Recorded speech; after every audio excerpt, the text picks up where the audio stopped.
what aspects have you enjoyed the most from, say, working in this field of the furniture and specialized furniture? And probably just the variation. We're always improving. We're always continually, based on client feedback. Everything is so driven by client needs that we really listen to that. And, each job, there's different aspects to it, challenges.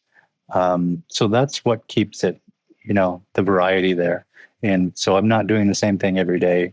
You've got new challenges. And again, you're always developing new products. By the time it hits, we're working on the next thing, which is really nice. It keeps the variety really, and I guess the other thing that comes to mind would be just the whole mentality of making it right for customers.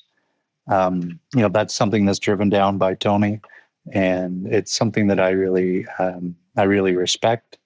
And I think, that's something really nice to be able to work within and, offer that when you're working with someone, be able to look them in the face and, tell them that we'll take care of them. And so that's a real benefit, I find. We've got company backing to do it. Yeah, absolutely.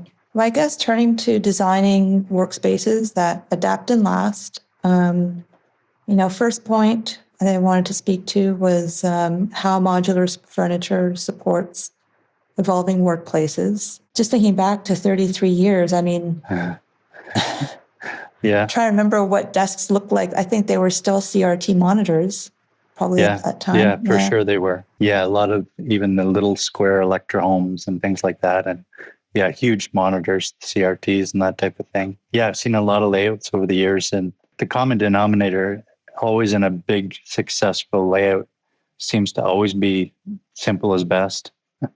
I've seen extravagant layouts that try to, big arcs and big complicated triangles and things like that. And quite honestly, you just lose so much space. I mean, that's speaking about the amount of people you can get on the floor, but it's also for the flexibility of what you can do tomorrow with that space.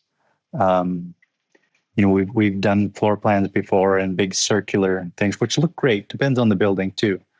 But a lot of the times the architects we work with would have in the back of their mind, well, I know I can take this space and I can turn it into rows, which is going to maximize my floor, for tomorrow, if need be.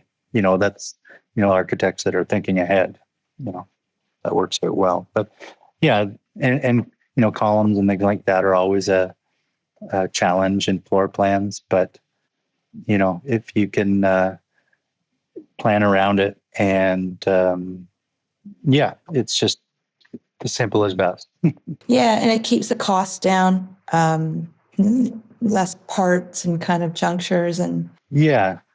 And it's something like our furniture, the building blocks that we like to call them, they're so conducive to reconfiguring and doing single rows that you can simply add desks onto the back to make double rows. You can just omit a desk for a column. It's pretty flexible in terms of the basic blocks that are all sort of pre-assembled and pre-packaged, and to reconfigure them, you're basically taking the worktops off, the monitors off, and then you can unhook them with plates on top and move them around as you like. So that's something, as I said earlier, we really try to listen to the architects and the clients and learn from every occasion what works, what's needed, what makes it easier for them, designing modules that will fit through doorways, that type of thing. We try to be always, in touch with that, so that we know if you've got a room that you've got to move a few desks into and it's a single door, well, our base modules, you can actually walk them through the door. You don't have to take the things all apart, and spend a day doing that. Or ship them in multiple pieces and spend the day having to put it all together. Exactly. Right. So, that was with the beam system, and then now we use more of the frame systems now. I don't think we rarely ever use a beam, spec a beam anymore. More so legacy now. Yeah. So it's as as complete as possible, but within the dimensions of the doors, like you said, and elevators and such, and stacking capabilities if you're shipping overseas.